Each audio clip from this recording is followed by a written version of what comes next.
안녕하세요. 임지한 변호사입니다. 불교안기로 인해서 개인희생, 개인파산 신청 건수가 늘어나다 보니 변호사, 법무사업계에서도 너도나도 개인희생, 개인파산을 해보겠다고 마케팅을 하고 있습니다. 자, 지금 이 영상을 보고 계신 분은 대체 누구에게 맡겨야 일 처리를 잘해줄 수 있는지 고민이 많으실 겁니다. 자, 지금부터 개인희생 파산 관련 제대로 된 사무실을 찾는 법 알려드립니다. 자, 첫 번째, 대한변호사협회 등록 도산 전문 변호사인지 여부를 확인하셔야 됩니다. 도산은 회생 파산을 의미하고 해당 분야에서 60건 이상을 수행을 하고 일정 시간 교육을 이수해야 도산 전문 변호사가 될 수 있습니다. 다른 로펌에서 마케팅할 때 도산 전문 변호사는 전국 변호사 중 1% 또는 3%만 있다고 하는데 아마 그 정도 될 것 같습니다. 주변에 도산 전문 변호사가 많이 없습니다. 민사, 형사, 이혼 등은 변호사 시험에 출제되는 분야이니 공부를 할 수밖에 없습니다. 그러나 회생 파산 분야는 사법시험, 변호사 시험 모두 출제되지 않는 분야고 교육 과정에도 없습니다. 변호사가 되고 나서 별도로 공부해야 되는 분야이기 때문에 전국에 도산 전문 변호사가 많이 없는 겁니다. 다만 전문 변호사 표기 관련해서 주의해야 할 점이 있습니다.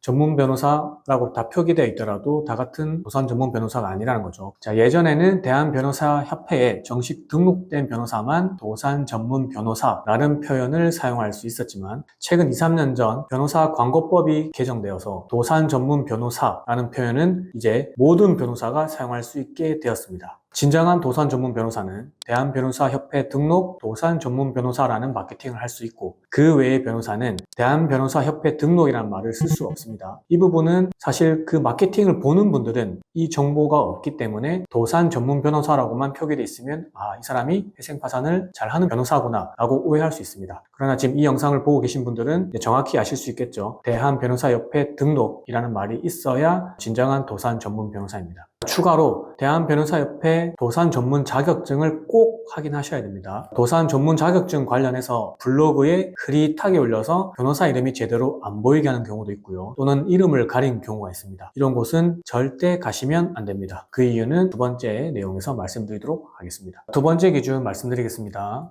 마케팅을 하고 있는 변호사가 직접 상담하는지 여부를 확인하셔야 됩니다. 사무장 로펌이거나 사무장에게 이름만 빌려주고 있는 변호사가 있습니다. 사무장 로펌은 사무장이 변호사를 고용한 불법 로펌입니다. 네이버 블로그 포스팅에 도산 전문 자격증을 흐릿하게 올려서 변호사 이름이 잘 안 보이게 하거나 이름을 가려놓은 곳이 있습니다. 이런 곳이 사무장 로펌이거나 사무장에게 이름만 빌려주고 있는 로펌일 가능성이 높습니다. 이런 경우 광고를 통해 땡땡땡 변호사가 대한변호사협회 등록 도산 전문 변호사임을 확인하고 해당 로펌에 찾아갔음에도 불구하고 상담 시 그 변호사를 볼 수가 없는 경우가 있습니다. 이런 경우는 광고를 통해서 보고 간 변호사가 회생 파산 업무를 처리하지 않기 때문에 뒤도 돌아보지 않고 나오셔야 됩니다. 그리고 사무장에게 꼭 물어보세요. 땡땡땡 변호사님과 상담받고 싶은데 가능한가요? 라고 물어보면 출장, 재판, 상담 이런 핑계를 대면서 아마 직접 상담이 안 된다고 할 겁니다. 당장은 안 되고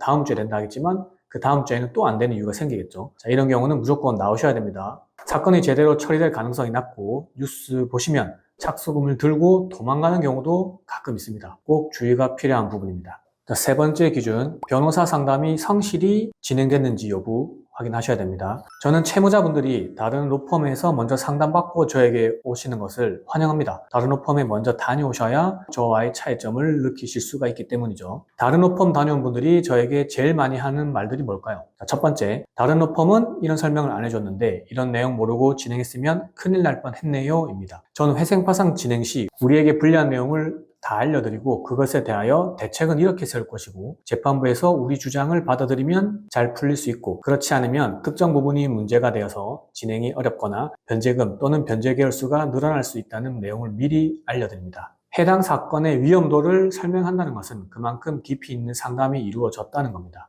보통은 사무장이 먼저 상담을 하고 변호사분들이 상담 들어와서 상담 내역 쓱 살펴보고 이 사건 됩니다. 그냥 하시죠. 라고 한 5분 정도 앉아 있다가 나가버리는 경우가 많죠. 제가 그걸 어떻게 할까요? 상담 와서 사건을 저에게 맡겨주신 분들이 다들 그렇게 말씀을 하십니다. 그래서 저는 상담자분들이 다른 로펌에서 먼저 상담을 받고 저에게 상담받는 것을 선호합니다. 자, 두 번째로 많이 하시는 말씀들은 변호사님은 상세히 물어봐서 좋다입니다. 앞서 말씀드린 대로 보통 변호사님들이 짧게 상담하고 나가버리는 경우가 많습니다. 그러나 저는 쉬운 사건은 최소 30분 정도 상담을 하고 어려운 사건은 최대 3시간까지도 상담을 해봤습니다. 정말 힘들죠. 그런데 이렇게 상세히 물어보지 않으면 사건 전체를 파악하기 힘든 경우가 너무 많습니다. 수년 동안 발생한 복잡한 금전관계, 민사, 이혼, 형사 문제 등을 단 5분에서 10분 동안 파악할 수 없기 때문에 이렇게 오래 상담할 수밖에 없고 이런 상담이 성실한 상담입니다. 저를 믿고 찾아오신 분들에게 개인위생, 개인 파산에 대해서 쉽게 설명을 해드리려고 노력하고 사건 전체를 최대한 잘 파악하기 위해서 노력하고 있습니다. 자, 네 번째 기준, 회생 파산 사건 진행 관련 소통 창구가 있는지 여부에 대해서도 살펴보셔야 됩니다. 다른 로펌의 사건을 맡겼다가 착수금을 날리고 다시 저희에게 맡겨주신 분들이 공통적으로 얘기하는 부분이 있습니다. 자, 이전에 맡긴 곳은 너무 연락이 잘 안 돼서 답답하고 뭘 진행하고 있는지 알 수도 없다, 이런 말씀들 많이 하시고, 지방에서 서울 쪽으로 회생 파산 사건 맡기는 분들이 많습니다. 지방에서 서울 올라가기 힘들죠. 연락이 안 되면 방문이라도 해야 되는데 쉽지 않습니다. 이런 경우 회생 파산 사건 진행이 잘 안 되고 망하는 경우가 있습니다. 의사소통이 잘 안 되다 보니 관련 자료 요청 및 회신이 쉽지도 않고요. 내 사건을 담당했던 직원이 그만둬서 다음 직원은 내 사건을 제대로 모릅니다. 저희는 카카오톡을 이용해서 소통방을 개설하고요. 그 카톡방을 통해 자료를 주고받고 궁금한 내용에 대해서도 질문 그리고 답변을 하고 있습니다.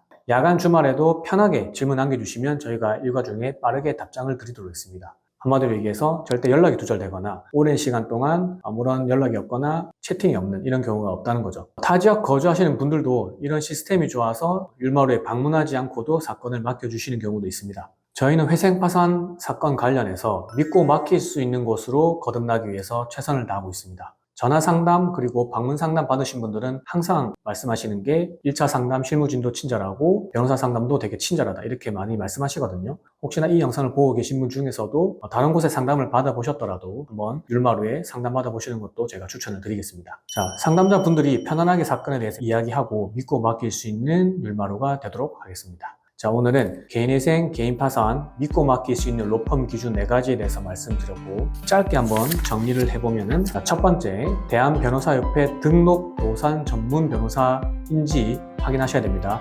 그냥 도산 전문 변호사 안 됩니다.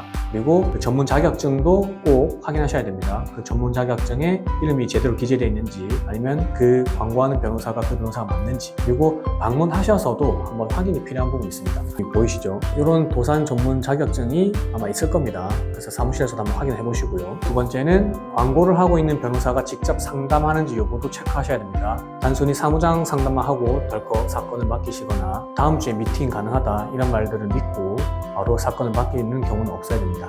자, 우리 세 번째, 변호사 상담이 성실히 이행되는지 여부를 확인하셔야 됩니다. 단순히 5분, 10분 정도 앉아있다가 나가는 경우는 성실한 상담이 이행됐다고 보기 어렵겠죠. 그리고 내 사건이 불리한 점, 불안한 점, 이런 것들에 대해서도 설명이 이루어져야 하고, 이런 것들에 대해서 설명이 제대로 이루어지지 않고 진행되는 사건은 조금 위험할 수 있습니다. 네 번째는 회생 파산 사건 진행 관련 소통 창구가 있는지 확인하셔야 됩니다. 단순히 전화번호밖에 모른다, 사무실 번호, 이렇게 되는 경우에는 연락이 잘 안 될 확률이 매우 높습니다. 전화를 안 받고 외근하고 있는 경우도 있을 수 있고요. 사무실 내에 있더라도 전화는 사실 없다고 해보면 끝이죠.